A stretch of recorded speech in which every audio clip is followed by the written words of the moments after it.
अस्सलामुअलैकुम दोस्तों, मैं हूं आपका दोस्त यासर मुगल और आप देख रहे हैं मेरा YouTube channel Alhadi computer world.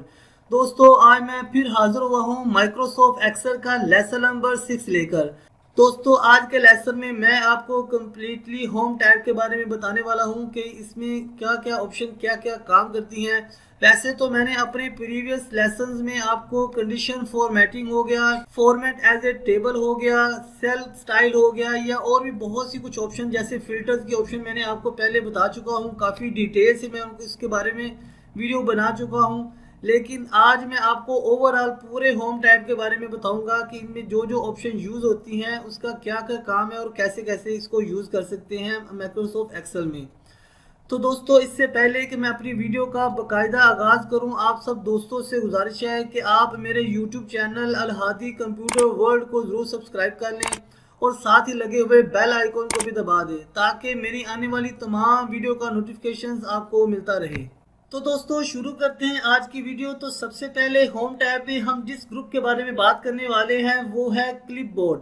दोस्तों, इसमें कुछ ऑप्शन आपको दिखाई गई हैं जैसे कि cut, copy, paste, format, printer के ऑप्शन यहाँ पे मौजूद है। मोस्टली तो आपको पता होगा कट से क्या होता है, कॉपी से क्या होता है, पेस्ट से क्या होता है, लेकिन मैं फिर भी आपको करके दिखाता हूँ। फॉर एग्जाम्पल, मैं कोई डाटा यहाँ पे सेट करता हूँ और यहाँ से कट करता हूँ। कट करूँगा तो ये डाटा कहीं पे भी जाके मैं अगर पेस्ट करता हूँ, इसी शीट पे करना चाहूँ या किसी और शीट पे करना चाहूँ, तो ये देखेगा यहाँ से डाटा खत्म हो जाएगा और अगली जगह पे जाके पेस्ट हो जाएगा। तो यहाँ से ही मैं पेस्ट करूँ या कंट्रोल वी करके भी आप पेस्ट कर सकते हैं। तो ये देखें, यहाँ से हमारा जो डाटा है वो खत्म होके यहाँ पे वो पेस्ट हो गया है। तो मैं कंट्रोल जेड से इसको वापस करता हूँ। इस सिलेक्शन को ख़त्म करने के लिए आप एस्केप का बटन दबा सकते हैं। उसके बाद हमारे पास कॉपी के ऑप्शन है। सेम ही काम करेगा कि कॉपी से ये होता है कि आपका डाटा एक जगह पे मौजूद रहता है और दूसरी जगह पे भी चला जाता है। मतलब कि आप कॉपी कर सकते हैं डाटा को एक जगह से दूसरी जगह पे। तो इसी तरह मैं यहाँ से कुछ डाटा दोबारा ले लेता हूँ, कुछ नाम यहाँ पे लिखे हुए हैं, इसको मैं कॉपी करता हूँ और मैं कहीं दूसरी जगह पे जाके इसको जब पेस्ट करूँगा, कंट्रोल वी करूँ या यहाँ से पेस्ट करूँ, तो ये देखें ये सेम नाम यहाँ पे भी मौजूद है और अगली जगह पे भी आ गए हैं। तो इस तरह आप कॉपी और पेस्ट का काम कर सकते हैं। उसके साथ साथ हमारे पास अगली ऑप्शन आती है फॉर्मेट प्रिंटर की। फॉर्मेट प्रिंटर क्या काम करता है कि आपने जो भी फॉर्मेशन पहले से ही लगाई हुई है, जैसे कि ये देखें मैंने यहाँ पे सीरियल नंबर या स्टूडेंट नेम या जिसे हम हेडर रो कह सकते हैं, हेडर रो के ऊपर जो भी ये ग्रीन कलर लगाया हुआ है, इसको हम किसी और जहाँ पे सेम टू सेम इस जैसी फॉर्मेशन किसी और जहाँ पे लगाना चाहते हैं तो आप कर सकते हैं। जैसे मैं यहाँ पे किसी जहाँ पे भी सिलेक्ट करता हूँ, उसके बाद फॉर्मेट प्रिंटर पे क्लिक करता हूँ, तो ये सेम एट इज ऐसी ही फॉर्मेशन किसी और पे भी लगा सकती है। ये नाम ही लिखे हुए हैं, मैं इसको अगर ड्रैग करता हूँ सेम, तो ये देखें वैसी की वैसी फॉर्मेशन वही ग्रीन कलर वहाँ से उसने उठाया और यहाँ पे लगा दिया है। तो फॉर्मेट प्रिंटर का काम क्या होता है कि आपने जो फॉर्मेटिंग अप्लाई की हुई है, चाहे देखें इसको मैं सेलेक्ट करता हूँ और फिर फॉर्मेट प्रिंटर पे क्लिक करता हूँ और इसको मैं किसी और जगह पे अप्लाई करता हूँ, ये देखिएगा तो सेम एट इज वही रंग वही कलर इसने यहाँ पे अप्लाई करके आपको दिखा दिया है। तो फॉर्मेट प्रिंटर का काम होता है कि आपकी फॉर्मेशन को एट इज आप किसी दूसरी जगह पे जाके भी पेस्ट कर सकते हैं और सेम ट्रिम लगा सकते हैं। तो दोस्तों, होम टैब में अगला ग्रुप है फाउंट का। फाउंट में क्या होता है कि फाउंट में आप किसी भी राइटिंग का साइज बड़ा छोटा करना चाहें वो कर सकते हैं, बोल्ड करना चाहें, अंडरलाइन करना चाहिए, इस तरह कुछ भी आप करना चाहें तो आप कर सकते हैं। तो सबसे पहले जो इसमें ऑप्शन आती है वो है आपका स्टाइल की, राइटिंग स्टाइल आप इसमें चेंज कर सकते हैं। जैसा कि यहाँ पे मेरे पास जो कुछ नाम लिखे हुए हैं, इसको कैडबरी फॉन्ट के अलावा मैं कुछ और फॉन्ट पे कन्वर्ट करना चाहता हूँ, तो यहाँ से मैं फॉन्ट चेंज कर सकता हूँ। तो जो सा फॉन्ट मैं यहाँ पे सेलेक्ट करूँगा वैसा ही फॉन्ट इस पर अप्लाई हो जाएगा, ये देखें। तो आप अपनी मर्ज़ी से फॉन्ट को चेंज कर सकते हैं, कैडबरी फॉन्ट रखना है या अपनी मर्ज़ी से कोई भी फॉन्ट आप यूज़ कर सकते हैं। उसके साथ साथ अगर इसका साइज़ आपने बड़ा छोटा करना है तो वो भी आप यहाँ से कर सकते हैं। यहाँ से कोई भी साइज़ आप लेंगे तो उसी मुताबिक ये आपकी राइटिंग का साइज़ बड़ा या छोटा होना शुरू हो जाएगा। इसके साथ साथ आप यहाँ से भी साइज़ को बड़ा या छोटा कर सकते हैं। उसके साथ हमारे पास यहाँ पे कंट्रोल बी से आप बोल्ड कर सकते हैं। कोई भी राइटिंग है कहीं से भी आप इसको बोल्ड करना चाहते हैं, आपकी हेडर रो ही है, इसको अगर आपने बोल्ड करना है सेलेक्ट करने के बाद एक बात और याद रखिएगा कि सिर्फ उसी ही डाटा पे ये अप्लाई होगा जिसको आपने सेलेक्ट किया होगा। तो ये देखें मैंने हेडरों को सेलेक्ट किया, सारी की सारी हेडरों को। अगर इन सबको मैं बोल्ड करना चाहता हूँ तो मैं कंट्रोल बी करूँगा या यहाँ पे मैं क्लिक करूँगा तो ये बोल्ड हो जाएगा, थोड़ा सा हाईलाइट हो जाएगा।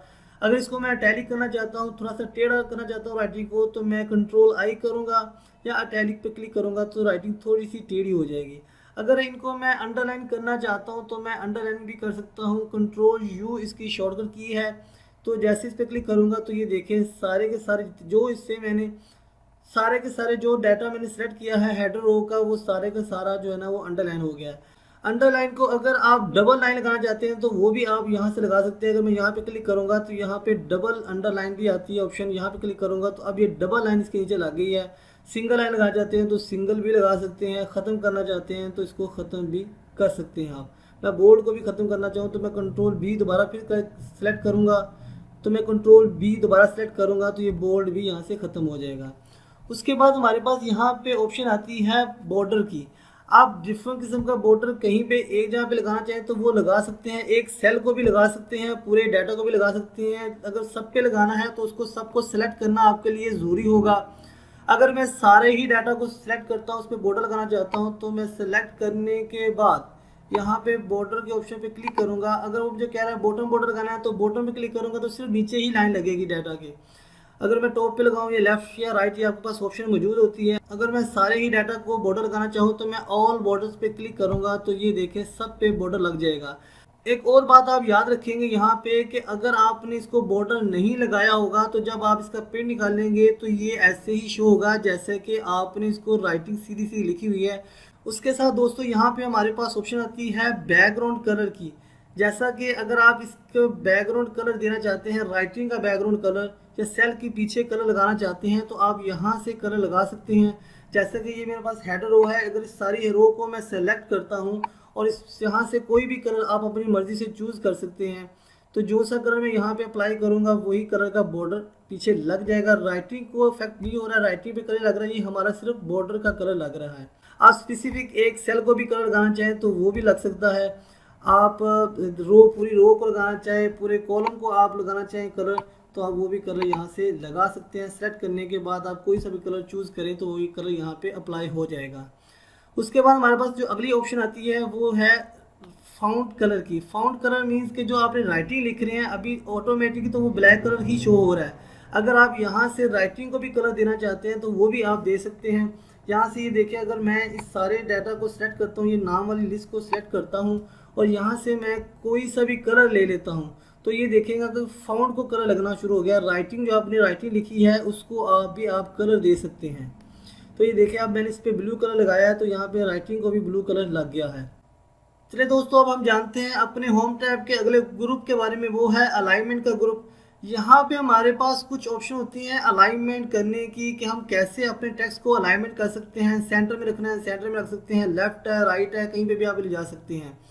अभी आप जैसा कि कुछ देख सकते हैं कि जैसे सीरियल नंबर है, जब भी आप यहाँ पे राइटिंग करते हैं, जब आप कोई कंटेंट्स लिखते हैं जैसे अल्फ़ाबेटली कुछ लिखते हैं तो वो हमेशा हमारे लेफ़्ट साइड पे आता है। और जब आप कोई गिनती वगैरह लिखते हैं, कोई 1 2 लिखते हैं, 1 2 3 4 लिखते हैं या कुछ इस तरह के हिस्से लिखते हैं तो वो हमारे राइट साइड की तरफ आते हैं। तो इसकी अलाइनमेंट भी आप चेंज कर सकते हैं। जैसे कि फॉर एग्जांपल यहाँ पे हमारे पास कुछ अलाइनमेंट है। अगर मैं इसको सिलेक्ट करता हूँ, जो 1 2 3 लिखा हुआ है हमारे पास, इसके अलाइनमेंट अगर मैं यहाँ से आपको लेफ्ट साइड पे ला के दिखाना चाहूँ तो मैं लेफ्ट अलाइनमेंट करूँगा तो ये देखिए लेफ्ट साइड पे आ जाएगा। अगर इसको राइट साइड पे करूँगा तो राइट साइड आ जाएगा। सेंटर में करना चाहूँ तो ये सेंटर में भी आ जाएगा। उसके साथ साथ इसी तरह मैं बाकी सबको भी करके दिखा सकता हूँ। अगर मैं इसका सेल थोड़ा सा बड़ा कर लूँ, ये जो हमारी हेडर रो है इसका सेल थोड़ा बड़ा कर दूँ तो मैं आपको कुछ ज़्यादा तरीके से सिखा सकता हूँ। तो अगर मैं इसको सिलेक्ट करता हूँ, पूरी रो को मैं सिलेक्ट किया है मैंने, तो अभी ये देखिए ये बॉटम के साथ ही लगा हुआ है, अलाइनमेंट इसकी बॉटम पे है। अगर मैं इसको मिडल में रखना चाहूँ तो इस पर क्लिक करूँगा मिडल लाइन तो ये मिडल में आ जाएगा। और इसको अगर टॉप पे रखना चाहूँ तो ये टॉप पे में ही ला सकता हूँ। तो ये एक सेल की अलाइनमेंट होती है। अगर आप सारे सेल को सेट करेंगे तो सबके पे अप्लाई होगा। तो अगर आप इसको मिडल और सेंटर में आ जाते हैं तो मिडल और नीचे से अलाइनमेंट्स की सेंटर करेंगे तो ये देखिए सारे का सारा डाटा जो मिडल और सेंटर में आ जाएगा। तो यहाँ से ये 6 बटन आपको दिए गए हैं। यहाँ से left alignment, right alignment, centre alignment, यहाँ से भी टॉप है, मिडल है और बॉटम है। तो यहाँ से आप कोई हिस्सा भी सेट करेंगे तो उसके मुताबिक आपका डाटा जो है आपके सेल के अंदर अलाइन हो जाएगा। उसके बाद हमारे पास अगली ऑप्शन होती है वो है यहाँ पे ओरिएंटेशंस की, कि आप राइटिंग के ओरिएंटेशंस को भी चेंज कर सकते हैं। अगर यही रो का मैंने सेलेक्ट किया हुआ है तो इस पर सेलेक्ट करने के बाद अगर मैं एंगल चेंज करता हूँ तो ये एंगल क्लॉकवाइज अगर सेलेक्ट करता हूँ तो ये देखें ये डाटा जो है वो एंगल इसका चेंज हो गया है। तो इसी को अगर मैं किसी और शीट पे आपको समझाना चाहूँ तो ये देखें, जैसे कि ये देखें मेरे पास लिखा हुआ है अलहादी कंप्यूटर वर्ल्ड। तो इसका एंगल अगर मैं चेंज करना चाहूँ तो यहाँ पे अगर मैं एंगल पे क्लिक करता हूँ क्लॉकवाइज तो ये देखें इसका एंगल जो है ना वो बिल्कुल क्लॉकवाइज ऊपर की तरफ आ गया है। दूसरी तरफ करूँगा तो ये नीचे की तरफ आ जाएगा। उसके बाद अगर इसका एंगल मैं वर्टिकल टेक्स्ट करूँगा तो ये वर्टिकल हो जाएगा। अगर इसका मैं सेल थोड़ा सा बड़ा करके आपको दिखा सकूँ तो ये देखें काफ़ी बड़ा सेल हो जाएगा इसका, तो इसको भी आप यूज़ कर सकते हैं। उसके बाद अगर मैं इसको रोटेट टेक्स्ट की तरफ लेके जाऊँ तो ये देखें ये इस तरह से रोटेट होके टेक्स्ट आ जाएगा। उसके बाद रोटेट टेक्स्ट डाउन की तरफ करूँगा तो ये इस डाउन की तरफ आ जाएगा। उसके बाद हमारे पास ऑप्शन यहाँ पे होती है फॉर्मेट सेल अलाइनमेंट, इस पर क्लिक करूँगा तो हम अपनी मर्जी से इसका एंगल चेंज कर सकते हैं। तो यहाँ पे रोटेशन में ही देखिए हमारे पास कुछ डिग्रीज खुद से दी गई हैं। अगर मैं यहाँ से माउस को क्लिक करके आगे की तरफ ले जाऊँ तो ये देखिए अगर मैं इस तरह टेक्स्ट रखना चाहूँ तो मैं रख के ओके करूँगा तो ये देखिए हमारा टेक्स्ट इसी तरह से अलाइन हो जाएगा।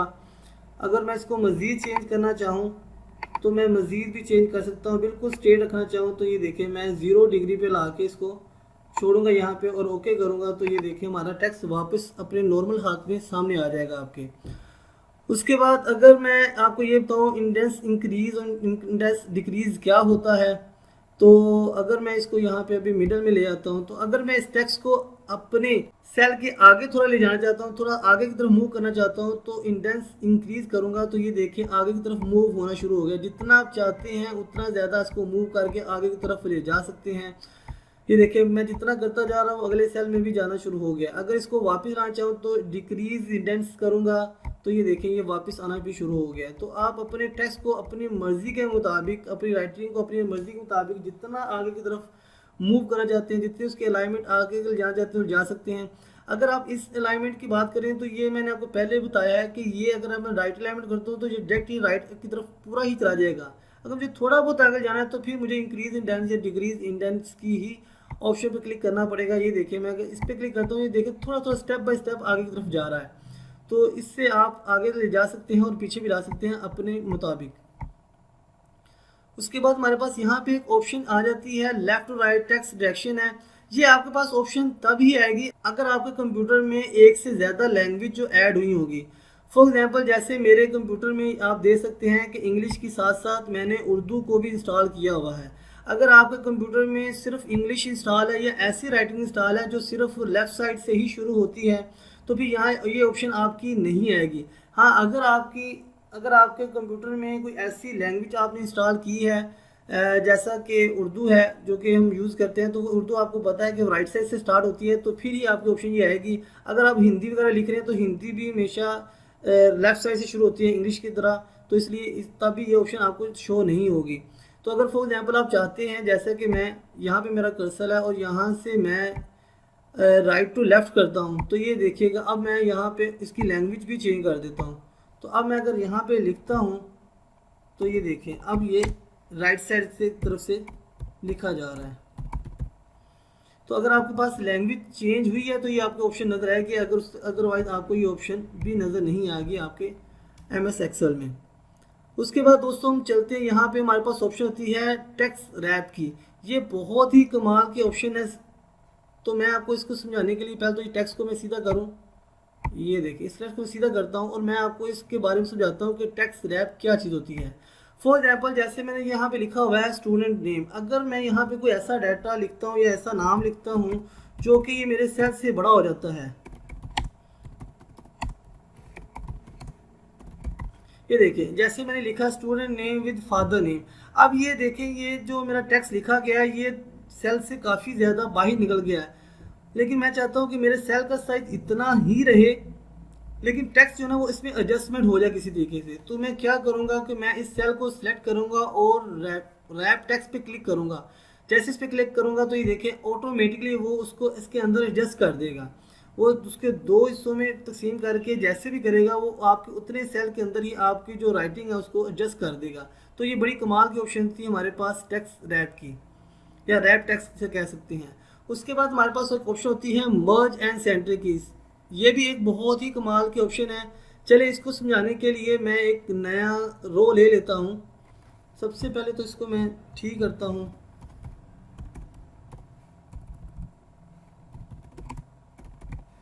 और ये रो का साइज मैं थोड़ा कम कर लेता हूँ। अब मर्ज एंड सेंटर की ऑप्शन कैसे काम करेगी, मैं तो पहले मैं यहाँ पे एक रो ले लेता हूँ। रो के बारे में भी आपको बताऊंगा कि कैसे आप रो को इंसर्ट कर सकते हैं या डिलीट करते हैं। यहाँ पे जब हम पढ़ेंगे अभी सेल के बारे में तो मैं आपको इंसर्ट करके भी दिखाऊंगा माउस से भी और कीबोर्ड से भी कि हम कैसे इसको यूज़ कर सकते हैं। लेकिन अभी हम बात कर रहे हैं मर्ज एंड सेंटर की। दोस्तों आपने एक शीट बनाई है, आपने एक डाटा लिख रहे हैं, अब इसके बारे में आपने बताना है, इसकी हेडिंग भी तो देनी है कि भाई ये हमने जो डाटा लिख रहे हैं वो किस चीज़ के बारे में है। जैसा कि आपके सामने आप देख रहे होंगे कि मैंने कुछ स्टूडेंट्स रिकॉर्ड लिखा हुआ है, स्टूडेंट रिजल्ट रिकॉर्ड लिखा हुआ है। तो अगर मैं यहाँ पे चाहता हूँ कि मैं यहाँ पे इसकी हेडिंग दूँ, जैसे स्टूडेंट रिकॉर्ड 2022, तो अब मैंने ये हेडिंग लिखी है। तो मैं चाहता हूँ कि ये अब मेरे डाटा के बिल्कुल ये सेंटर में आ जाए और यहाँ से जो सेल है वो भी ख़त्म हो जाए। अगर तो आप पूरी रो को सिलेक्ट करते हैं और फिर मर्ज एंड सेंटर करते हैं तो ये क्या होगा कि ये आपके पूरे पेज के, जैसा कि आपको पता है कि आपकी शीट के अंदर कॉलम की तादाद 16,000 से ऊपर होती है, तो ये बिल्कुल अब उसके मुताबिक जैसे 8,000 कुछ कॉलम के दरमियान के सेंटर में चला गया है। लेकिन मुझे तो चाहिए मेरे ही डाटा के ऊपर वो सेंटर में आए, तो मैं कंट्रोल जी से वापस लेके आता हूँ। इसके लिए आपको क्या करना है कि जितने कॉलम के ऊपर आपने इसको सेंटर में लाना है उतने ही कॉलम को सिर्फ आपने सेलेक्ट करना है। जैसा कि मैं सिर्फ इतने हिस्से को सिलेक्ट करता हूँ कि इसी के ही सेंटर में वो आए। तो ये देखिए मैं इसको सिलेक्ट करूँगा और अब मैं करूँगा मर्ज एंड सेंटर। जैसे ही मैं मर्ज एंड सेंटर करूँगा तो ये देखिए जो मेरी हेडिंग है जिसके बारे में मैंने ये डाटा लिखा है, जो रिकॉर्ड बनाया है, तो वो बिल्कुल इसी ही डाटा के बिल्कुल सेंटर में आ गया। इसने सेल को मर्ज किया है और सेंटर में आ गया है। अब इसको आप कलर वगैरह देना चाहें, कुछ भी करना चाहें, तो मैं आपको बता चुका हूँ कि आप यहाँ से इसको कोई भी कलर आप लगाना चाहें तो आप लगा सकते हैं। तो इसके बाद दोस्तों अगर हम यहाँ पे क्लिक करते हैं तो हमारे सामने एक और विंडो ओपन हो जाएगी। यहाँ पे वैसे तो ये सारी वही चीज़ें हैं जो हम पहले भी मैं आपको बता के आया हूँ, लेकिन यहाँ पे एक ऑप्शन हमारे पास बहुत अच्छी है, वो है shrink to fit. Shrink to fit का क्या काम होता है? रैप टेक्स्ट और मर्ज सेल के बारे में तो मैं अभी बता चुका हूँ, अभी भी मैंने आपको बताया है। तो श्रिंक टू फिट क्या काम करता है, जैसे फॉर एग्जांपल मैं आपको यहाँ से कुछ डाटा ले लेता हूँ, ये नाम लिखे हुए हैं यहाँ पे, तो मैं इन नाम को एक दफ़ा कॉपी करता हूँ, कंट्रोल सी करूँगा और कॉपी कर लूँगा और यहाँ पे कहीं और आके मैं यहाँ पे आके इसको पेस्ट करता हूँ।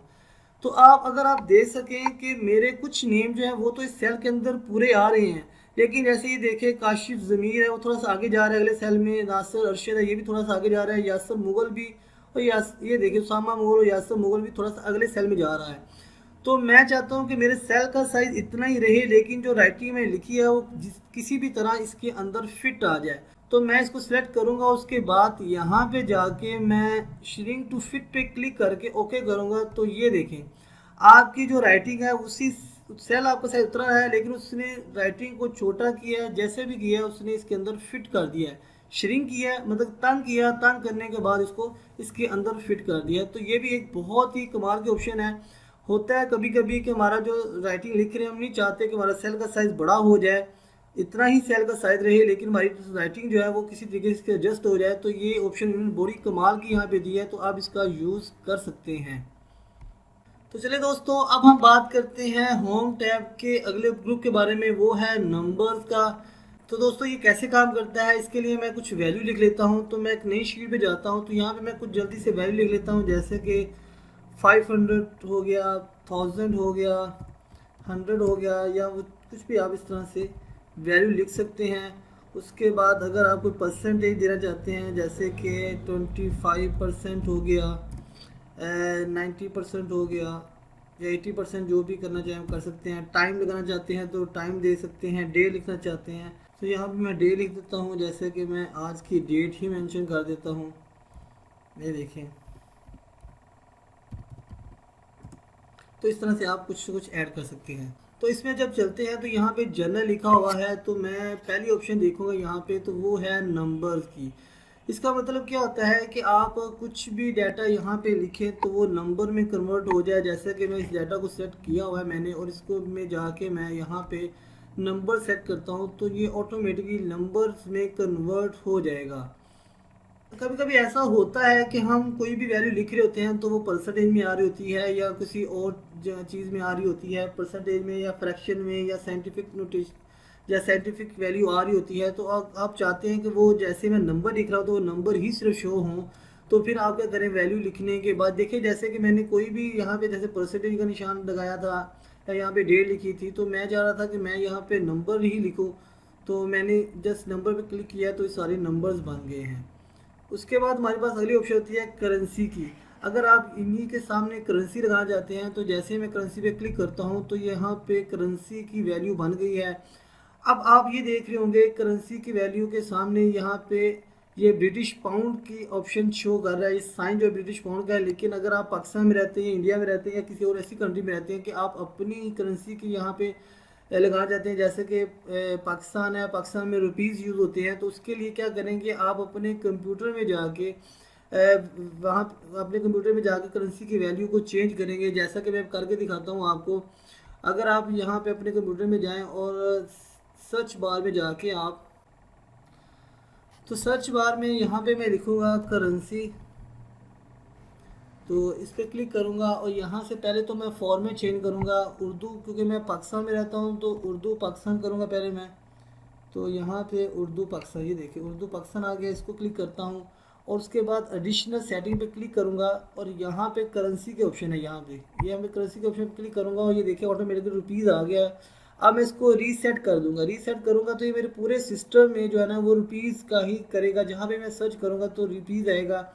तो जैसे मैं रीसेट करता हूँ और मुझे क्या रिमूव और customization for the current format, तो मैं इसको यस कर दूँगा और ओके कर दूँगा और इसको भी मैं ओके करूँगा। तो ये देखेगा अब मैं अब जैसे यहाँ पे लेके आऊँगा तो ये ब्रिटिश पाउंड के जहाँ पे हमारा रुपीज़ आ चुका है। तो इस तरह से आप रुपीज़ का साइन यहाँ पे अपनी वैल्यू के सामने रुपीज़ का साइन ला सकते हैं। इसके बाद अगली ऑप्शन हमारे पास आ जाती है अकाउंटिंग की। अकाउंटिंग क्या काम करता है, अगर मैं यहाँ पे दोबारा फिर से वैल्यू इसी को कॉपी कर लेता हूँ, चले मैं इसी कॉपी करता हूँ और यहाँ पे आके मैं इसको पेस्ट कर देता हूँ। थोड़ा सा सेल का साइज़ मैं बड़ा करूँगा यहाँ से क्योंकि पार्टी नज़र आ जाए। तो अगर मैं इसको ही सिलेक्ट करता हूँ, इनको सेलेक्ट करता हूँ और यहाँ पे अकाउंटिंग पे आके मैं क्लिक करता हूँ, तो ये देखें अब फ़र्क सिर्फ इसमें ये पड़ा है कि अकाउंटिंग में हमारी जो रुपीज़ का साइन है वो उसने लेफ़्ट साइड की तरफ ला के रख दिया है। बाकी यहाँ पे अगर आपने देखे करेंसी में किया था तो वो बिल्कुल साथ से जुड़ा हुआ है, जो साइन था हमारा रुपीज़ का वो हमारे बिल्कुल साथ जुड़ा है। लेकिन इसमें इसने क्या किया है कि उसने बिल्कुल लेफ़्ट साइड के ऊपर आपका बिल्कुल सामने उसने रख दिया है। तो ये अकाउंटिंग में यही काम करेगा। उसके बाद हमारे पास अगली ऑप्शन होती है शॉर्ट डेट या लॉन्ग डेट की। अब इसको कैसे हम कर सकते हैं, अगर मैं यहाँ पे डे लिखता हूँ, जैसे कि मैं आज की डे लिखता हूँ 08/04/2022 और ये शॉर्ट डेटेड है। अगर अब मैं इसको मज़ीद थोड़ा सा दिखाऊँ आपको, ये देखें कि मैंने ये डेट लिखी हुई है। अब ये ऐसे ही क्यों आई है कि जैसे ये दरम्यान में हैश लगा हुआ है। तो आप याद रखिएगा कि जैसी फॉर्मेटिंग आपने कंप्यूटर में की होगी ये डेट की, ये देखें कि मेरे यहाँ पे जो डेट लिखी हुई है, ये देखिए जो डेट जैसा फॉर्मेटिंग यहाँ पे है हैश वाली है तो हैश वाली आएगी। अगर दरमियान में माइनस का निशान है तो वैसी आएगी। तो उसके लिए मुझे यहाँ से सेटिंग चेंज करनी पड़ेगी अगर आप इसको चेंज करना चाहते हैं। तो ये ऑटोमेटिकली डेट जो है वो शॉर्ट डेट में ही कन्वर्ट हुई है, तो ये शॉर्ट डेट आपको दिखा रहा है। अगर आप इसको लॉन्ग डेट में देखना चाहते हैं से लॉन्ग डेट पे क्लिक करूँगा तो ये देखें ये साथ साथ आपको मंथ भी बता रहा है कि 8 अप्रैल 2022, 9 अप्रैल 2022। तो ये आपको लॉन्ग डेट के तौर पे शो करके आपको दिखा रहा है कि लॉन्ग डेट आपको कैसे नज़र आएगी। उसके बाद हमारे पास ऑप्शन आती है टाइम की। टाइम को अगर आप यहाँ पे लिखना चाहें, अगर मैं यहाँ पे ही टाइम जैसे कि अभी 09 सेमीकोलन लगाता हूँ 14 मिनट 9:14 और 15 सेकंड हुए हैं। तो अभी ये डेट जैसे मैंने लिखी है, तो अगर मैं चाहता हूँ कि नीचे भी जब मैं डेट लिखूँ तो ये डेट की फॉर्मेशन ही आए, तो मैं इन सेल को सेट करूँगा और इसके बाद यहाँ पे जाके मैं टाइम पे क्लिक कर दूँगा। तो अब ये देखिएगा जब भी मैं यहाँ पे लिखूँगा तो टाइम ही लिखा जाएगा। मैं और टाइम लिखता हूँ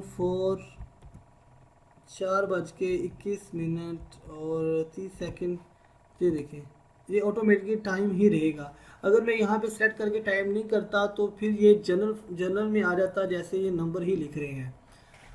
उसके बाद हमारे पास ऑप्शन आ जाती है परसेंटेज की। परसेंटेज में भी यही होता है कि अगर आप परसेंटेज लिख रहे हो, जैसे कि मैंने पहले भी लिखा था, अगर आप तो खुद से लिख रहे हैं तो खुद से आप परसेंटेज यहाँ पे दे सकते हैं। एंटर करूँगा परसेंटेज, लेकिन अब मैं दोबारा अगर 500 लिखता हूँ तो वो परसेंटेज में नहीं लिख रहा, वो सिंपल ही सादा से लिख रहा है, जनरल में लिख रहा है। तो मैं क्या करूँगा, इसी तरह मैं दोबारा फिर से सेल सेलेक्ट कर लेता हूँ और यहाँ पे जाकर मैं परसेंटेज पे क्लिक करता हूँ। अब मैं जो भी यहाँ पे राइटिंग लिखूँगा, जैसे 10 भी लिखूँगा तो देखिए 7% का निशान आ रहा है। 30 भी लिखूँगा तो परसेंटेज ही आएगा। तो जैसे जितना मैं इसका सेलेक्ट करके परसेंटेज भी किया था तो वो परसेंटेज आनी शुरू हो जाएगी। उसके बाद हमारे पास ऑप्शन आती है फ्रैक्शन की। फ्रैक्शन से भी ये होता है कि जैसे कि आप कुछ भी यहाँ पे लिखते हैं, जैसे 0.5 लिखता हूँ मैं, और मैं चाहता हूँ कि इसको मैं फ्रैक्शन में कन्वर्ट कर दूँ, तो मैं यहाँ पे जाके फ्रैक्शन पे क्लिक करूँगा तो ये देखें, ये इसने ऑटोमेटिकली फ्रैक्शन में कन्वर्ट कर दिया है। अगर मैं 0.4 लिखता हूँ और इसको भी जाके मैं फ्रैक्शन में कन्वर्ट करना चाहूँ तो मैं कर सकता हूँ। तो ये देखिए, यहाँ पे जाके मैं फ्रैक्शन में लिखता हूँ तो ये देखिए फ्रैक्शन में आ जाएगा। उसके बाद वहाँ पर ऑप्शन आती है साइंटिफिक की। अगर मैं कोई रकम लिखता हूँ, बहुत बड़ी सारी अगर रकम लिख लेता हूँ यहाँ पे, इसी तरह यहाँ पे कुछ रकम लिख देता हूँ मैं, इसी तरह यहाँ पे, और मैं चाहता हूँ इनको मैं साइंटिफिक में कन्वर्ट कर दूँ, तो इसको मैं यहाँ से क्लिक करके साइंटिफिक करूँगा तो ये ऑटोमेटिकली साइंटिफिक में कन्वर्ट हो जाएगी। तो इस तरह से आप नंबर्स के अंदर की ऑप्शंस को आप यूज़ कर सकते हैं। उसके बाद यहाँ पे नीचे करेंसी के ऑप्शन, जैसे मैंने समझाया, सेम टू सेम बाई से भी कर सकते हैं, परसेंटेज भी कर सकते हैं। यहाँ पे एक वैल्यू होती है डेसिमल की, कि आप डेसिमल की वैल्यू को कम या ज़्यादा कर सकते हैं। जैसे मैं यहाँ पे कुछ भी लिखता हूँ, जैसे ये है, उसके बाद मैं इसको कुछ और रकम लिखता हूँ, फिर यहाँ से कुछ ऐसे लिखता हूँ, कुछ ऐसे लिखता हूँ। लिखने के बाद इसको अगर मैं नंबर में कन्वर्ट करता हूँ, ये देखिए 7 डेसिमल के साथ 2 जीरो आ गए हैं। अगर ये डेसिमल के जो जीरो इनको कम या ज़्यादा मैं करना चाहता हूँ तो मैं कर सकता हूँ अपनी मर्जी से। अगर मैं इसको यहाँ से क्लिक करूँगा तो डेसिमल के बाद की जो रकमें वो बढ़नी शुरू हो जाएंगी। अगर कम करना चाहूँ तो मैं कम भी कर सकता हूँ। ये देखिए, अगर इसको मैं अप्लाई करता हूँ, ये देखिए हमारी परसेंट एवरेज निकाली है मैंने, ये देखिए हमारे पास ये रिजल्ट है, इसमें परसेंट बनी होती है। ये देखिए डेसिमल जो है ना वो काफ़ी ज़्यादा है, तो इनको अगर डेसिमल को मैं कम करना चाहता हूँ तो मैं यहाँ से डेसिमल को कम करूँगा तो ये देखिए डेसिमल कम होने शुरू हो गए हैं। अगर ज़्यादा करना चाहता हूँ तो मैं ज़्यादा भी कर सकता हूँ। तो ये था नंबर ग्रुप। उम्मीद करता हूँ कि आपको इसकी अच्छे से समझ आ गई होगी। तो दोस्तों उसके बाद हमारे पास जो अगली ऑप्शन आती है होम टैब के अंदर, वो है स्टाइल्स की। स्टाइल का ग्रुप है, ये ग्रुप मैं आपको पहले ही बता चुका हूँ। अपने लेसन नंबर 4 में मैंने आपको कंडीशन फॉर्मेटिंग के बारे में बड़ी डिटेल से समझाया था कि हम किसको कैसे कैसे यूज़ कर सकते हैं। और लेसन नंबर 5 में आपको मैंने format as a table, cell style और यहाँ से फ़िल्टर के बारे में बड़ी डिटेल से आपको समझाया था कि हम इसमें कैसे काम कर सकते हैं। अगर आपने मेरी वो वीडियो नहीं देखी तो प्लीज़ वो मेरी वीडियो लाजमी देखिए, उसमें मैंने बड़ी डिटेल्स में आपको इन चीज़ों के बारे में बताया हुआ है। उसके बाद हम चलते हैं हम अपने अगले ग्रुप की तरफ होम टैब में, वो है सेल्स का। यहाँ से हम सेल को, रो को, कॉलम को हम यहाँ से इंसर्ट कर सकते हैं या यहाँ से डिलीट कर सकते हैं। तो अगर हमें इंसर्ट करना है, यहाँ पे कोई भी सेल आपने यहाँ पे इंक्रीज़ करना है, एक सेल यहाँ पे ऐड करना है, तो सिंपल यहाँ पे इंसर्ट में जाएं और इंसर्ट सेल पे क्लिक करें तो ये देखिए शिफ्ट टू डाउन करेंगे या लेफ्ट करेंगे, ये देखिए डाउन हो गया और यहाँ पे ऐड हो गया है। आपसे ये पूछेगा कि आपने किस तरफ सेल को लेना है, ये देखिए। तो ये आपसे पूछेगा कि आपने सेल जो ऐड करना है वो शिफ्ट जो पहले से सेल मौजूद है उसको शिफ्ट डाउन करना है या शिफ्ट राइट की तरफ करना है। अगर आपने डाउन करना है, डाउन रहने दें, उसको ओके करें तो ये देखिए वो जो हिस्सा है वो डाउन हो जाएगा, ऊपर एक सेल आपके ऊपर बन जाएगा। तो अगर आप मैंने यहाँ पे रो ऐड करनी है तो रो नंबर 5 की जहाँ पे मैं कोई और रो लेना चाहता हूँ तो यहाँ पे मैं पूरी रो को सेट करूँगा और इंसर्ट में जाके यहाँ पे इंसर्ट शीट रो पे क्लिक करूँगा तो ये देखिए एक रो उसके ऊपर ऐड हो जाएगी। रो हमेशा पहले ही ऐड होती है, बाद में ऐड नहीं होती। अगर इसको आप कीबोर्ड से भी ऐड कर सकते हैं। अगर आप कीबोर्ड से इसको ऐड करना चाहें तो रो सेट करने के बाद आप कंट्रोल शिफ्ट और प्लस का प्रेस करेंगे तो ये देखिए एक रो ऐड हो गई है। और अगर डिलीट करना चाहें तो कंट्रोल और माइनस का बटन प्रेस करेंगे तो ये डिलीट भी हो जाएगी। अगर आपने ज़्यादा रो को ऐड करना है, जितनी मर्जी रो को ऐड करना चाहते हैं तो उतनी ही रो को आप सिलेक्ट करें। जैसे अभी मैंने यहाँ पे 7 रो को सिलेक्ट किया है, तो मैं 7 नई रो ऐड करना चाहता हूँ। तो मैं यहाँ पे जाके इंसर्ट में जाके सिंपल इंसर्ट शीट रो पे क्लिक करूँगा तो ये देखें 7 नई रो पीछे ऐड हो गई हैं। इसी तरह आप कॉलम को भी ऐड कर सकते हैं। यहाँ पे अगर आप यहाँ पर लिखते हुए सब्जेक्ट 1 है, सब्जेक्ट 2 है, सब्जेक्ट 3 है, आपने यहाँ इसके दरमियान में कुछ सब्जेक्ट ऐड करना था इससे पहले, तो आप यहाँ पे कॉलम को भी ऐड कर सकते हैं। सेम एडिट आप यहाँ कीबोर्ड से भी करेंगे, कंट्रोल शिफ्ट और प्लस करेंगे तो ये ऐड हो जाएगा। ज़्यादा लेने हो तो वो भी वही तरीकाकार है कि आप जितने ज़्यादा कॉलम को लेना चाहते हैं उतने कॉलम का सेट करें और इंसर्ट में जाके इंसर्ट शीट कॉलम पे क्लिक करेंगे तो उतने ही कॉलम आपके ऐड हो जाएंगे। माइनस करना चाहिए तो कंट्रोल माइनस के बटन पे क्लिक करें तो ये माइनस भी हो जाएंगे। इसी तरह आप डिलीट करना चाहते हैं आप तो यहाँ से आप डिलीट सेल कर सकते हैं, डिलीट रो या डिलीट कॉलम या पूरी शीट को ही डिलीट करना चाहे तो कर सकते हैं। अगर आप किसी सेल को डिलीट करना चाहते हैं तो सेल को पे कर्सर लेके आएँ और यहाँ से आप डिलीट सेल करेंगे तो वो आपको बताएगा कि डिलीट होने के बाद जो है सेल अप की तरफ ऊपर की तरफ आ जाएगा। तो ये देखें वहाँ से मैंने डिलीट किया, नीचे से जो सेल है वो ऊपर की तरफ शिफ्ट हो गया है। तो कंट्रोल Z से मैं वापस ले जाता हूँ उसी को। इसी तरह आप किसी रो को डिलीट करना चाहते हैं, मैंने आपको पहले बता चुका हूँ आपको कि आप माइनस का बटन भी दबाएंगे, कंट्रोल माइनस से भी आप डिलीट कर सकते हैं, या आप यहाँ से जाके भी, ये देखिए मैंने इसको डिलीट कर दिया, रो नंबर 3 को डिलीट कर दिया है। कंट्रोल Z से मैं इसको वापस ले आता हूँ। और इसी तरह आप कॉलम या रो को भी कर सकते हैं, दोनों कर सकते हैं। नीचे ऑप्शन होती है हमारे पास डिलीट शीट की। आप डिलीट शीट ध्यान से करिएगा, अगर आपने डिलीट शीट कर दी तो ये आपको मैं बता दूं कि ये परमानेंटली डिलीट होगी, ये कंट्रोल Z से वापस नहीं आएगी। तो इसलिए मेक श्योर रहें कि आपका ये ना हो कि आपका बहुत अहम डाटा लिखा हो और गलती से आप डिलीट शीट कर दें। अगर आप डिलीट शीट कर देंगे तो आपकी वो शीट दोबारा आपके कंप्यूटर में वापस नहीं आएगी। उसके बाद हमारे पास ऑप्शन होती है फॉर्मेट की। यहाँ से हम रो और कॉलम की हाइट कम या ज़्यादा कर सकते हैं। जैसे कि ये रो है, इसकी हाइट को हम कम या ज़्यादा करना चाहते हैं तो यहाँ से हाइट बतानी पड़ेगी कितनी करनी है। उतनी करने के बाद ये देखें खुद ब खुद ही उतनी ही साइज़ की रो को उतना साइज़ उसका बढ़ा देगा जो रो सेलेक्ट हुई होगी। तो इसका आसान हल मैंने वैसे बताया हुआ है आपको कि आपने जिस रो को, जिस कॉलम को, सेल को बड़ा करना है, आप उस रो के दरमियान में जाएँ। जैसे 6 और 7 में तो मैं यहाँ पे 6 रो, जैसे 6 रो को मैं बड़ा करना चाहता हूँ तो यहाँ क्लिक करूँगा और जितनी हाइट को बढ़ाना चाहूँ बढ़ा सकता हूँ। ये देखें, कम करना चाहूँ कम कर सकता हूँ। तो ये आप अपने खुद से भी कर सकते हैं माउस से। अगर आप ये देखें कॉलम है, कॉलम का साइज़ भी अगर आपको B साइज़ कॉलम बढ़ाना है तो B और C के दरमियान में जाएँ और यहाँ से आप जितना इसको बढ़ाना चाहें बढ़ा सकते हैं, कम करना चाहें कर सकते हैं। उसके साथ साथ इसमें ऑप्शन हमारे पास ये भी आती है ऑटो फिट टू हाइट, मतलब कि जितनी हमारी हाइट है उसको ऑटो फिट कर सकते हैं। इसी तरह कॉलम की विड्थ को भी, जैसे कि ये देखें इसका साइज़ आप चाहते हैं कि ये इसकी राइटिंग के मुताबिक इसका साइज़ हो जाए तो उसके लिए आप क्या करें कि सारे कॉलम को आप इकट्ठा सेलेक्ट करें।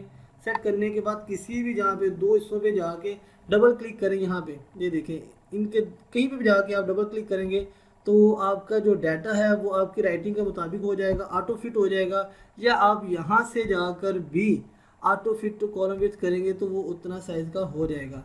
उसके बाद हमारे पास यहाँ पे मज़ीद ऑप्शन आती है हाइड की। अगर आप किसी रो या कॉलम को हाइड करना चाहते हैं तो आप हाइड भी कर सकते हैं। जैसे कि इसको मैं हाइड करना चाहता हूँ तो यहाँ से मैं हाइड कॉलम करूँगा तो वो हाइड हो जाएगा, ये कि नज़र ही नहीं आ रहा। और इसको अगर मैं अनहाइड करूँगा तो ये दोबारा अनहाइड भी हो जाएगा। अनहाइड कॉलम करूँगा तो जो कॉलम हाइड हुआ होगा वो आपका कॉलम आपके सामने आ जाएगा। इसी तरह रो को भी आप कर सकते हैं। रीनेम शीट है, मैंने पहले ही लेक्चर में आपको शीट का नाम चेंज करना, मूव करना, कलर देना ये बता चुका हूँ। तो इसको आप मेरे पहले लेक्चर को आप वहाँ से देख सकते हैं। वहाँ पे मैंने बड़ी डिटेल में शीट के बारे में बताया था कि शीट ऐड कैसे करते हैं, शीट को रीनेम कैसे करते हैं, शीट का कलर देना हो तो वो कैसे करते हैं। तो काफ़ी इंफॉर्मेटिव वीडियो मैंने लेसन नंबर 1 में आपको बता चुका हूँ, तो आप वो देख लीजिएगा। तो इस तरह हमारे सेल का ग्रुप भी कंप्लीट होता है। अब हम चलते हैं हमारे लास्ट ग्रुप की तरफ, वो है एडिटिंग का। तो दोस्तों एडिटिंग ग्रुप में सबसे पहले जो ऑप्शन आती है वो ऑटो सम की है। इसके बारे में भी मैं आपके लेसन नंबर 2 में बड़ी डिटेल से बता चुका हूँ कि आप सम का फार्मूला, एवरेज का, काउंट का, मैक्स का, मिनिमम का, ये बहुत से फंक्शन आप कैसे लगा सकते हैं, और मैंने बड़ी डिटेल से वीडियो बनाई थी फार्मूलाज की, उसमें आप मैंने बताया, मैं नीचे आपको मेंशन भी कर दूंगा तो आप वहां से देख सकते हैं। यहाँ पे अगले ऑप्शन हमारे पास होती है फिल की। फिल में क्या काम करता है, जैसा कि फॉर एग्जांपल ये हमारे पास ऑप्शन है, जैसे कि हमारे पास ये एक सेल है, इसको मैं अगर फॉर एग्जांपल फिलहाल डिलीट करता हूँ और यहाँ पे फार्मूला लगाता हूँ मैक्सिमम का, तो मैं ऑटो सम में जाऊँगा, यहाँ मैक्सिमम का सिलेक्ट करूँगा और जो मेरा मैक्सिमम लेना चाहता हूँ उसको सिलेक्ट करने के बाद ओके करूँगा। अब मैं चाहता हूँ कि नीचे सेम टू सेम फार्मूला जो है वो डाउन की तरफ खुद ब खुद बाकी सबका फार्मूला मैक्सिमम आ जाए जो फार्मूला हमने यहाँ पे लगाया है। तो मैं फिल पे जाऊँगा और डाउन पे क्लिक करूँगा तो ये देखिए ऑटोमेटिकली उसने सभी का मैक्सिमम निकाल के जो हमने यहाँ पे रेंज दी थी उसमें उसने सेट करके हमें मैक्सिमम निकाल दिया है। इसी तरह डाउन करेंगे, राइट अप एंड लेफ्ट आप इस तरह यूज़ कर सकते हैं। इसकी प्रैक्टिस आप जरूर करिएगा। जो मेन चीज़ है यहाँ पे बताने वाली वो है सीरीज़ के बारे में। सीरीज़ के बारे में बताता हूँ कि ये सारी ऑप्शन क्या काम करती हैं। तो यहाँ से मैं एक नई शीट ले लेता हूँ, तो यहाँ पे हम काम करते हैं। तो जैसे ही मैं यहाँ पे सीरीज़ पे करता हूँ क्लिक, यहाँ बता रहा है सीरीज़ इन, आप सीरीज़ कैसे बनाना चाह रहे हैं, आप रो की तरफ बनाना चाह रहे हैं या कॉलम की तरफ बनाना चाह रहे हैं, वो आपकी मर्जी है। तो मैं यहाँ फिलहाल कॉलम सेट कर देता हूँ कि मैं ऊपर से नीचे की तरफ आना चाह रहा हूँ, तो मैं कॉलम सेट करता हूँ। उसके बाद आप टाइप पूछ रहा है कि लीनियर। लीनियर का मतलब ये होता है कि जो सीक्वेंस से चलता है, जैसे अगर मैं 1 लिखता हूँ तो 1 के बाद 2 3 4 5 6 7 ऐसे आए, तो मैं यहाँ पे लीनियर ही रहने देता हूँ। उसके बाद यहाँ पे ओके करता हूँ। यहाँ पे एक और ऑप्शन आती है स्टेप वैल्यू, कि आप कितने वैल्यू ऐड करना चाहते हैं। तो अगर तो सीक्वेंस रखे जाते हैं 1 2 3 4 5 6 7 8 9 10, तो आप यहाँ पे 1 ही रहने दें। अगर यहाँ पे मैं 2 लगा देता हूँ तो फिर ये 2 से मल्टीप्लाई होगा, 1 के बाद 2, 2 के बाद 4, 4 के बाद 8, 8 के बाद 16, इस तरह से चलेगा। लेकिन अभी फिलहाल हम इसको 1 रहने देते हैं। उसको ओके करता हूँ। यहाँ पे अगर मैं 1 लिखता हूँ और उसके बाद इस सीरीज़ को मैं फिल करता हूँ, तो ये देखें मैं जैसे ही नीचे की तरफ आऊँगा तो ये सीरीज़ फिल हो गई है। तो इस तरह से आप सीरीज़ बना सकते हैं। अगर आप चाहते हैं कि 2 का गैप आए तो वो भी कर सकते हैं, आप वैसे भी कर सकते हैं। जैसे कि ये देखें, अगर मैं यहाँ पे लिखता हूँ 1 और यहाँ पे लिखता हूँ 3, अब दोनों के दरम्यान में कितने का गैप है, दोनों के दरम्यान 2 का गैप है, तो मैं दोनों को सिलेक्ट करता हूँ और यहाँ से आप नीचे की तरफ ड्रैग करेंगे तो आगे देखिए जो भी वैल्यू आपको लिखी आ रही है वो 2 हिस्से छोड़ के आ रही है। 3 के बाद 5, 5 के बाद 7, 7 के बाद 9, आप इस तरह भी कर सकते हैं। उसके अलावा हमारे पास अगली ऑप्शन जो आती है वो है यहाँ पे डेट की। अगर आपने डेट मेंशन की है तो डेट को भी आप सीक्वेंस से लिख सकते हैं। डेट के बाद यहाँ पे आपको बता रहा है डेट यूनिट, आप डेट चेंज करना चाह रहे हैं, वीकेंड, मंथ या ईयर्स। जैसे कि अगर मैं यहाँ पे कोई डेट अभी पहले तो मैं मेंशन करता हूँ, जैसे कि आज डेट है 08/04/2022 और मैं इसका साइज ज़रा बड़ा कर लेता हूँ।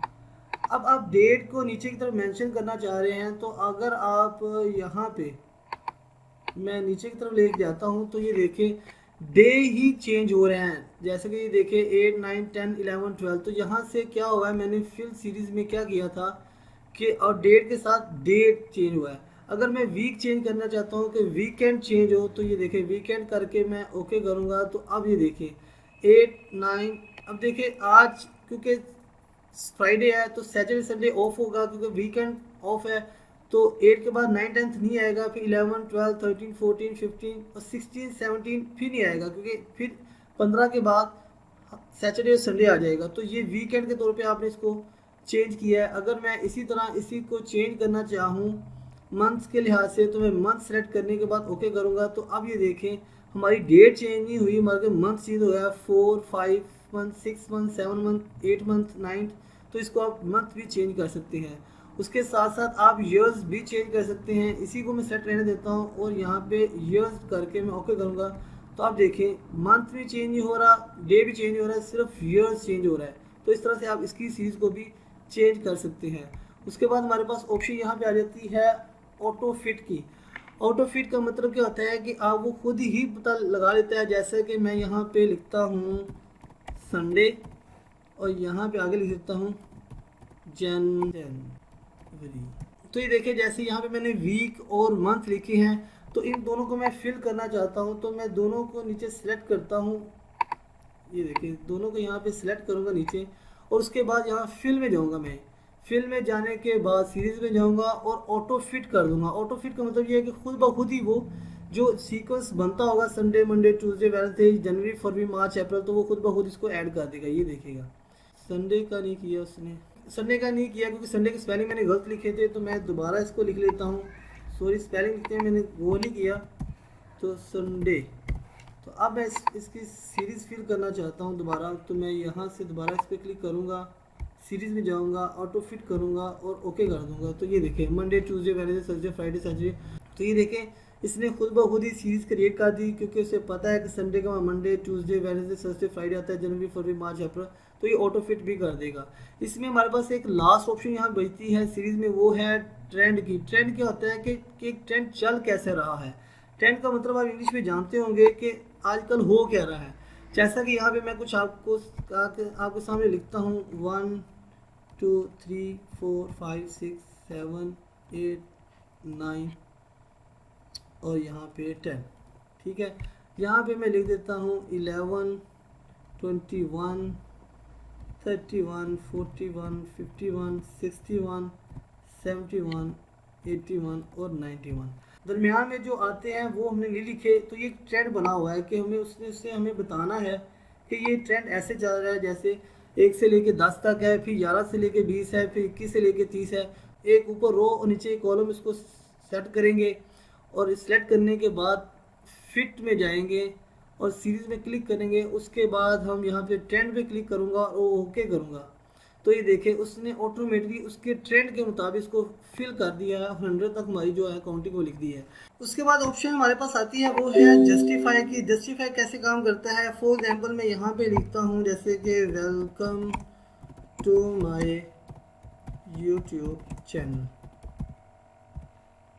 अब ये देखिए ये आगे की तरफ काफ़ी चला गया टेक्स्ट, लेकिन मैं चाहता हूँ कॉलम को सेलेक्ट करता हूँ, तो मैं चाहता हूँ इसी कॉलम के अंदर ही वो जस्टिफाई होकर फिट हो जाए। तो मैं यहाँ पे कॉलम को सेल को सेलेक्ट करने के बाद फिल में जाऊँगा और जस्टिफाई पे क्लिक करूँगा, तो ये देखें हमारी जो राइटिंग है वो ऑटोमेटिकली इसी कॉलम के अंदर फिट हो गई है। उसने जैसे भी फिट किया है, वेलकम को लहर लिख दिया है, टू माई लहदा यूट्यूब और चैनल को लहर लिख के इसी कॉलम के अंदर उसने सेटिंग कर दी है। उसके बाद हमारे पास ऑप्शन आती है वो है यहाँ पे फ्लैश फिल की। ये बहुत ही कमाल के ऑप्शन है, ये आपको यहाँ पे भी मिल जाएगी और अगर हम डाटा में जाएंगे तो यहाँ पे भी ऑप्शन फ्लैश फिल की यहाँ पे मौजूद है। वैसे तो मैं आपको यहाँ पे भी बताऊँगा जब हम डाटा पे पहुँचेंगे, लेकिन मैं अभी भी आपको थोड़ा सा इसके बारे में बता देता हूँ कि फ्लैश फिल कैसे काम करता है। तो दोस्तों फ्लैश फिल के बारे में जानने के लिए मैंने एक छोटा सा एक डाटा लिया है, तो इसके बारे में बताता हूँ। जैसे कि मेरे पास ये कुछ नेम लिखे हैं, जैसे मैंने फुल नेम लिखे और लास्ट नेम की ऑप्शन दी हुई है। मैं इसको थोड़ा हाईलाइट कर देता हूँ आपके लिए, ये देखें। अब मैं चाहता हूँ कि मेरे जो फर्स्ट नेम है वो अलहदा हो जाए और लास्ट नेम है वो अलहदा हो जाए, तो बड़ा ही आसानी से मैं कर सकता हूँ। जैसे कि मेरे यहाँ पे फुल नेम लिखे हुए हैं, मैं फर्स्ट नेम को अलहदा करना चाहता हूँ, तो मैं यहाँ पे जैसे फर्स्ट नेम पहले का फर्स्ट नेम अली है तो मैं अली लिखूँगा। उसके बाद मैं सारे कॉलम को सेलेक्ट करता हूँ और यहाँ फिल में जाके फ्लैश फिल पे क्लिक करूँगा, तो ये देखें सभी नाम के जो पहले नाम है फर्स्ट नेम है वो यहाँ पे लिखे आएंगे। और इसी तरह अगर आप लास्ट नेम लिखना चाहते हैं तो लास्ट नेम पहले का क्या है बाबा, तो मैं इसी तरह इसको सेलेक्ट करता हूँ और लास्ट नेम को फ्लैश करना चाहता हूँ तो फ्लैश फिल पे क्लिक करूँगा, तो ये देखें जो भी फुल नेम के साथ अगला लास्ट नेम है वो यहाँ पे लास्ट नेम लिखे हुए आ जाएंगे। इसी तरह अगर आप चाहते हैं कि मैं यहाँ पे एक और कॉलम ले लेता हूँ, तो मैं अगर यहाँ चाहता हूँ कि फुल नेम के साथ मिस्टर लगा हुआ आ जाए तो वो भी मैं कर सकता हूँ। ये देखिए चले मैं यहाँ पे करता हूँ कि मैं लिखता हूँ मिस्टर अली बाबा, हर एक के साथ मिस्टर लगा हुआ है। तो मैं इसको करने के बाद ये सेलेक्ट करता हूँ और यहाँ पे फ्लैश फिल पे क्लिक करूँगा, तो ये देखिए सभी के साथ मिस्टर अंसर शकील, मिस्टर अशरफ अली, तो सबके साथ मिस्टर लगा हुआ आ गया है। तो ये बहुत ही कमाल की ऑप्शन थी फ्लैश फिल की, तो इसकी भी आप प्रैक्टिस ज़रूर करिएगा। ये बहुत मज़े की चीज़ है। आप इसके भी अपने नामों को फर्स्ट नेम को लास्ट नेम को अलग अलग कर सकते हैं, या अगर आपने कोई नाम लिख दिए हैं उसके स्टार्टिंग पे या एंड पे कोई अच्छा वर्ड है जो आप यूज़ करना चाहते हैं, मिस्टर है, मिस है या कुछ भी, तो वो आप इस तरह से यूज़ कर सकते हैं। तो इस तरह ये फ्लैश फिल काम करता है। उसके बाद यहाँ पे हमारे पास ऑप्शन आती है क्लियर की। क्लियर क्या काम करता है, अगर ये देखें यहाँ पे पहले ऑप्शन हमारे पास है क्लियर ऑल की। यहाँ पे जो कुछ लिखा हुआ है मैं सबको क्लियर करना चाहता हूँ, तो मैं क्लियर ऑल पे क्लिक करूँगा तो सारे का सारा डाटा खत्म हो जाएगा। मैं सेलेक्ट ऑल करता हूँ और उसके बाद जाके क्लियर ऑल करता हूँ, तो ये देखें जितना भी डाटा लिखा था, जो कुछ लिखा था सबको सब क्लियर हो गया है। उसके बाद सेकंड ऑप्शन हमारे पास आ जाती है क्लियर फॉर्मेट की। अगर मैंने यहाँ पे फॉर्मेशन को लगाई हुई है, जैसा कि यहाँ पे देखें, यहाँ पे मेरी पहली रो के ऊपर जो फॉर्मेटिंग लगी हुई है, ये देखिए इसका कलर चेंज हुआ है। तो मैं अगर फॉर्मेटिंग ख़त्म करना चाहता हूँ तो जस्ट सिंपल मैं इस पर क्लियर फॉर्मेट पे क्लिक करूँगा तो ये देखिए इसके ऊपर जो भी फॉर्मेटिंग अप्लाई हुई थी, मर्ज एंड सेंटर हुआ था या इस पर कलर अप्लाई हुआ था, वो सारा ख़त्म हो गया है। उसके बाद अगली ऑप्शन बात है क्लियर कंटेंट्स की है। अगर मैं यहाँ पे सिर्फ कंटेंट्स को ही ख़त्म करना चाहता हूँ तो जहाँ से मैं ख़त्म करना चाहता हूँ, फॉर एग्जांपल इस कॉलम के अंदर से मैं कंटेंट्स ख़त्म करना चाहता हूँ तो मैं क्लियर कंटेंट्स पे क्लिक करूँगा तो ये क्लियर कंटेंट्स भी जो इसका सेट हुआ होगा उसमें से कंटेंट्स ख़त्म हो जाएगा, ना फॉर्मेटिंग ख़त्म होगी ना कुछ और ख़त्म होगा। तो सिर्फ कंटेंट्स ख़त्म करना चाहता हूँ तो वो भी मैं ख़त्म कर सकता हूँ। अगर आपने कोई कमेंट्स दिया या हाइपर लिंक लगाया हुआ है इसके अंदर तो वो भी आप यहाँ से रिमूव कर सकते हैं। उसके बाद हमारे पास ऑप्शन आती है फ़िल्टर की। फ़िल्टर के ऑप्शन में वैसे आपको बड़ी डिटेल से बता चुका हूँ, समझा चुका हूँ फ़िल्टर कैसे काम करता है, लेकिन फिर भी मैं जब डाटा पे हम आएंगे, हमारे जब डाटा टैब पढ़ेंगे, मैं एक दफ़ा फिर आपको फ़िल्टर शॉर्ट के बारे में बड़ी डिटेल से समझा दूँगा। लेकिन मैंने पहले ही इसको बड़ी डिटेल से आपको समझा चुका हूँ। मेरे आप लेसन नंबर 5 में जाके देख सकते हैं, वहाँ पे मैंने फ़िल्टर के बारे में बड़ी डिटेल से आपको समझाया हुआ है। लास्ट में हमारी ऑप्शन जो है वो है फाइंड एंड सेलेक्ट की। अगर आप किसी को वर्ड को फाइंड करना चाहते हैं, आपने बहुत यहाँ पे डाटा लिखा हुआ है, बहुत बड़ा डाटा है आपके पास, उसमें से ऐसा कोई वर्ड आपने लिखा है जो उसको आप फाइंड करना चाहते हैं तो फाइंड कर सकते हैं, इसको यहाँ रिप्लेस कर सकते हैं। जैसे ये फाइंड करता हूँ मैं यहाँ पे, अब अगर नाम है जो मैं फाइंड करना चाह रहा हूँ तो मैं जैसे यहाँ पे लिखूँगा यासिर और इसको मैं फाइंड नेक्स्ट करूँगा या फाइंड ऑल कर दूँगा, एक ही बात है। तो मुझे बताएगा कि ये कहाँ पे लिखा हुआ है, तो ये मुझे दिखा रहा है यूट्यूब का। ये मैंने यूट्यूब के नाम से एक फ़ाइल सेव की है, शीट 1 है, और ये रोग भी आपको बता रहा है सेल कौन सा है, और यासिर मुगल नाम है पूरा। और यहाँ से भी बाहर भी देखिए आप वो सिलेक्ट हुआ हुआ आपको नज़र आ रहा है। अगर इसको आप किसी और नाम से रिप्लेस करना चाहते हैं तो आप रिप्लेस भी कर सकते हैं। यासिर की जगह पे आप यहाँ पे कुछ और नाम लिखना चाहते हैं, जैसे कि मैं यहाँ पे हमाद लिख देता हूँ। हमाद लिखने के बाद इसको मैं रिप्लेस ऑल या रिप्लेस, अगर ज़्यादा यासिर लिखे हुए हैं तो रिप्लेस ऑल कर दिया, अगर एक ही दफ़ा लिखा हुआ है तो रिप्लेस करूँगा तो जहाँ यासिर लिखा था वहाँ पे हमाद लिखा हुआ आ गया है। उसके बाद हमारे पास ऑप्शन आती है यहाँ पे गो टू पे। गो टू का मतलब ये है कि अगर आपके पास रेफरेंस है, काफ़ी ज़्यादा शीट या पेजेस है आपके पास, तो आप वहाँ पे डायरेक्ट जा सकते हैं। यहाँ पे मेरे पास शीट नहीं है। अगर आप फार्मूलाज कोई देखना चाहते हैं कहाँ कहाँ फार्मूला लगे हुए हैं तो आपको ये बताएगा, जहाँ जहाँ इससे भी आपके फार्मूला लगे हैं वो आपको शो करेगा कि इन एरिया में आपके फार्मूलाज लगे हुए हैं। इसी तरह आप कमेंट्स कोई है आपने दिया है तो कमेंट्स आपको दिखा सकता है। कमेंट्स में हम डिटेल से पढ़ेंगे यहाँ पे व्यू और व्यू में कमेंट्स क्या चीज़ होती है, तो मैं आपको अब तभी बताऊँगा क्योंकि अभी हमारी वीडियो बहुत लेंथी हो गई है, तो मैं मज़ीद वीडियो को लेंथी नहीं करना चाहता, इसलिए मैं वही डिटेल में नहीं जा रहा। क्योंकि जो चीज़ें अभी हमने पढ़नी है वो उसके बारे में आपको बाद में ही बताऊँगा। जो सीखने वाली चीज़ें रह गई हैं, जो आगे आएंगे तो हम उसके बारे में बाद में डिस्कस कर लेंगे। कंडीशन फॉर्मेटिंग, कहाँ का कंडीशन फॉर्मेटिंग हमने लगाई है, तो अभी हमने यहाँ पे कोई कंडीशन फॉर्मेटिंग कहीं पे नहीं लगी हुई, तो कंडीशन फॉर्मेटिंग मैंने समझाई है। अगर कंडीशन फॉर्मेटिंग आप चेक करना चाहते हैं वो देख सकते हैं। तो ये चीज़ें ऑप्शन आपके पास मौजूद है, यहाँ से आप जो सिलेक्ट करना चाहें, जो फाइंड करना चाहें वो आप यहाँ से कर सकते हैं। तो उम्मीद करता हूँ दोस्तों कि आज का लेसन आपको समझ आया होगा। थोड़ा सा लेंथी ज़रूर हुआ है, लेकिन मुझे आपको इसके हर चीज़ के बारे में डिटेल से बताना ज़रूरी था, इसलिए मैंने आपको हर चीज़ के बारे में, हर ग्रुप के बारे में, हर ऑप्शन के बारे में मैंने आपको बड़ी डिटेल से बताया, समझाया, प्रैक्टिकल करके दिखाया है कि आप इसको कैसे कैसे यूज़ कर सकते हैं, कैसे इससे काम ले सकते हैं।